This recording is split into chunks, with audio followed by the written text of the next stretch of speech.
문재인 대통령이 광주 5.18 민주묘지에서 열린 민주화운동 37주년 기념식에 참석했습니다. 취임 후 처음으로 열린 공식 행사에 참석한 겁니다. 문 대통령은 5.18 정신과 지난해 촛불혁명을 계승하는 민주정부를 만들겠다고 선언했습니다. 또 논란이 되었던 임을 위한 행진곡도 모두 일어나 함께 불렀습니다. 청와대 취재기자 연결하겠습니다. 임성호 기자. 네, 청와대 준축원입니다. 자, 5.18 기념식에 문재인 대통령이 참석해서 이 5.18 민주화운동 진상규명 의지를 분명히 했죠. 네, 문재인 대통령이 5.18 민주화운동의 진상을 규명하는 데 더 큰 노력을 기울이겠다고 밝혔습니다. 또 5.18 정신을 헌법 전문에 담겠다는 자신의 공약도 지키겠다고 다짐했습니다. 문 대통령은 오늘 5.18 민주화운동 37주년 기념식에 참석해서 헬기 사격까지 포함해서 발포의 진상과 책임을 반드시 밝혀내겠다고 강조했습니다. 5.18 정신을 헌법 전문에 담겠다는 자신의 공약도 지키겠다며 개헌을 완료할 수 있도록 국회의 협력과 국민의 동의를 정중히 요청한다고 말했습니다. 이와 함께 문 대통령은 우리 사회 일각에서 5월 광주를 왜곡하고 폄훼하는 시도가 있다며 지적하며 절대 용납될 수 없는 민주주의를 부정하는 일이라고 덧붙였습니다. 이어 새롭게 출범한 문재인 정부는 광주 민주화 운동의 연장선 위에 서 있다며 5.18 정신 위에 국민 주권 시대를 열어 국민의 뜻을 받드는 정부가 되겠다고 약속했습니다.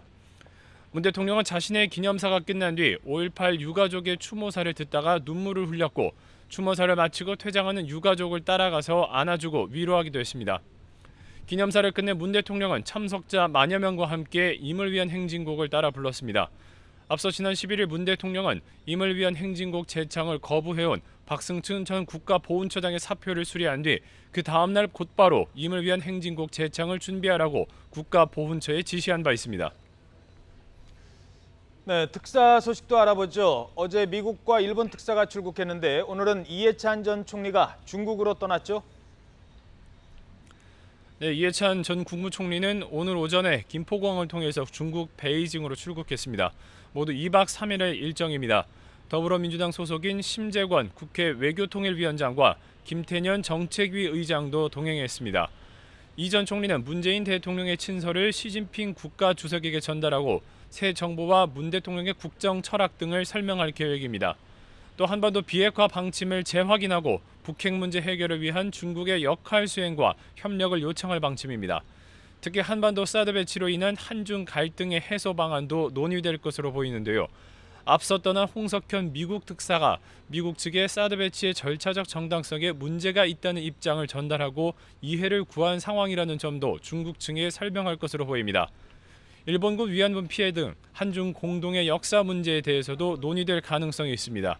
이와 관련해서 문희상 일본 특사는 어제 기시다 외무상과의 회담에서 한국 국민 대다수가 정서적으로 위안부 합의를 수용하지 못한다고 전하기도 했습니다. 그러면서 한국과 일본 정상이 정기적으로 만나 북핵 문제 등의 현안을 논의하는 셔틀 외교를 복원하자고 제안했습니다.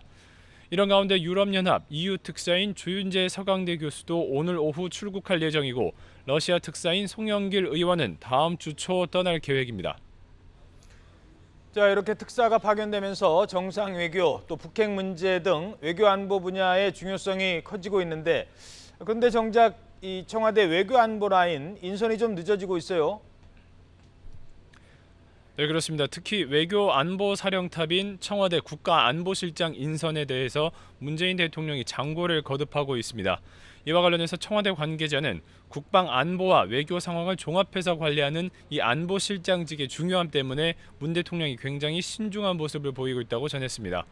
이 관계자는 또 안보 컨트롤 타워의 개념을 국방 안보로 갈지 아니면 외교 안보로 할지 등을 논의하는 중이어서 인선 작업이 길어지고 있다고 설명했습니다. 현재 안보실장의 유력한 후보군에는 정의용 전 주 제네바 대사, 문정인 연세대 명예특임 교수, 위성락 전 한반도 평화교섭본부장 등이 포함된 것으로 알려졌습니다. 특히 지난 14일 북한의 탄도미사일 발사 이후에는 군 출신도 안보실장에 기용해야 한다는 목소리도 나온 것으로 전해졌습니다. 청와대는 또 국정공백 장기화를 막기 위해 정부 각 부처 차관 인사를 다음 주에 2차례에 걸쳐 발표하겠다고 밝혔습니다. 지금까지 청와대에서 YTN 임성호입니다.